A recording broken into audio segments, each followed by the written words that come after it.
port 236 à 174 là. Je peux naviguer comme sur le portatif et voilà, et faire des écoutes en VHF. Et après, qu'est-ce qu'on a d'autre? Ils ont rajouté la CW pour celui qui s'en servirait, et quelques filtres là. La FM étroite et large, la BLU à 3 kg ou à 4 kg, et quelques petites options comme ça assez sympathiques. Et le réglage du rétroéclairage aussi. Parce que cette 1900V, c'était un éclairage fixe. Et lui, là, j'ai 5 paliers pour le régler. Ou éteint, ou les 5 paliers jusqu'à la luminosité maximale.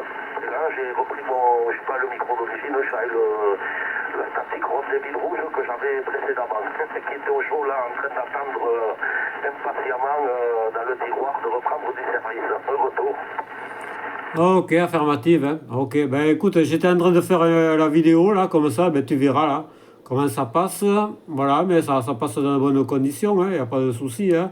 Même si t'es pas à pleine puissance, c'est signal de 5, ça monte et la radio elle est bonne. Hein. C'est la radio de 5, et ça, sans problème là. Voilà, ben écoute, je posterai la vidéo après et tu verras. Ok Jean-Jacques, ben oui, hein. Et là, tiens, hop, on va faire la poussette. Voilà, là, je suis à fond. Alors là, dans cette zone de bande, voilà. Alors là, avec le PEP normal, là, je suis entre 30 et 50 watts en moyenne. J'ai à peu près le même chiffre qu'avec l'autre. Et là, oui, 60 à 65 watts à peu près. Voilà, je suis globalement à quelques petits watts près dans la même zone de travail qu'avec l'autre poste de retour. Voilà, affirmative. Hein. Bon, ça a gagné un point en signal. Hein. Ça arrive à 6, peut-être des fois à 7 là. Tu verras, mais bon, ça passe bien. Hein.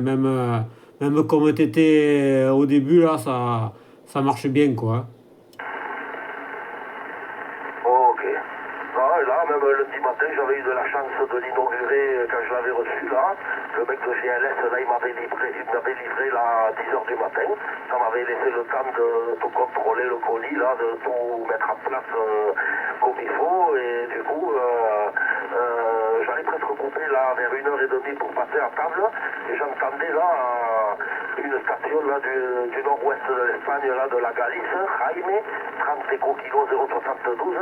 Et pendant une demi-heure, la propagation nous a laissé faire le QSO tranquillement. J'étais content. Je me dis, tiens, acheté, et 2 heures après, il a inauguré un premier petit DX, un retour.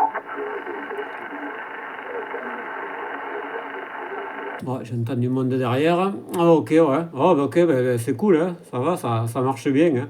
Voilà, et tu l'as acheté où, sur Folie Numérique ou sur notre site? Ok, alors lui là, le CRT 8900, là, en Espagne, ils l'ont pas trop. En Espagne, ils ont l'équivalent de chez Aniton, chez Folie Numérique. Mais moi, après, pour des questions de garantie et tout ça, je me le suis acheté, que j'ai le compte chez eux, là, chez CRT France à Dijon. Vu que j'ai le compte, et c'est là où j'avais acheté le 7900 précédemment, de retour. Ah, ok.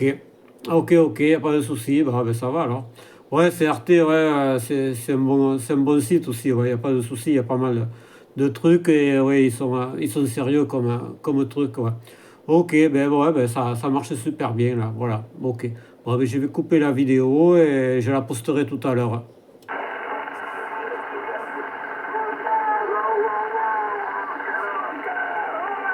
Ah, il y en a un qui s'énerve derrière là. Oui, on dirait qu'il s'est fait la malle de l'asile. Ouais. Ouais, et après dans les fonctionnalités aussi pour la BLU, la FM, ben, ça fait comme le DK. Il y a un petit AGC slow et fast qu'ils ont rajouté là, pour la gestion du mètre et de l'amplification de réception et tout ça. Ouais, il y a quelques petites choses là bien sympathiques qu'ils ont rajoutées. Voilà. Bon, ben maintenant, allez, feu comme on dit, hein. Faire un bon bout de chemin avec ce petit DX en complément du DK.